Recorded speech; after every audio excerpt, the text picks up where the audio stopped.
गरुड़ पुराण की कथा आती है कि यमराज जी एक तोता को देख के हंस गए। तो तोता बोला कोई और हंस जाए तो बात बनेगी, यमराज हंस रहा है। तोते के मित्र थे गरुड़ जी, भगवान के वाहन। तो अपनी पहुंच लगाते हैं ना लोग, जब संकट में आते हैं तो अपनी पहुंच लगाते हैं, जैक लगाते हैं, हाथ पांव फड़ाते हैं। गरुड़ जी को कहा कि भैया तुम कैसे भी एक काम करवा दो। बोले क्या? ये यमराज जी मुझे देख के हंस गए हैं, मुझे लग रहा है अब मेरे जीवन के दिन 4 बचे हैं। तुम कैसे भी भगवान से कहकर के मेरी जो जीवन अवधि है उसको बढ़वा दो, क्योंकि मुझे पता है कि ये यमराज जी तभी हंसते हैं जब किसी को उठाना होता है। गरुड़ जी बोले भगवान से बाद में बात करूंगा, पहले तुम मेरे पास आओ, बैठो मेरी कमर पे।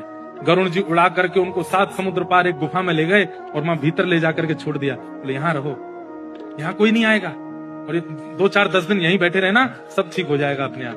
और मैं जाके भगवान, मैं यमराज जी से बात करता हूँ, भगवान को छोटे काम के लिए क्यों बोलना, मेरी पहुंच तो सब जगह है। मैं भी रसातल में जाके यमराज जी से कहता हूँ तुझको नहीं लेके जाएंगे, ठीक है?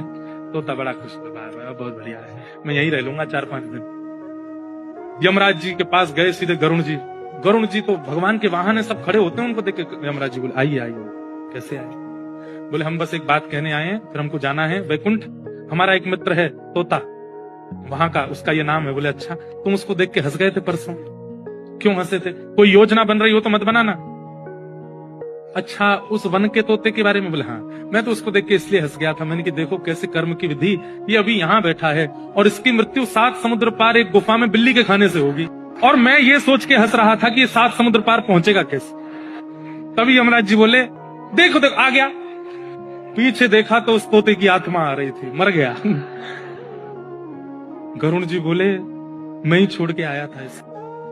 आप कौन से जन्म का अब भोग रहे हो आपको नहीं पता है भैया, वो नहीं टल सकती है।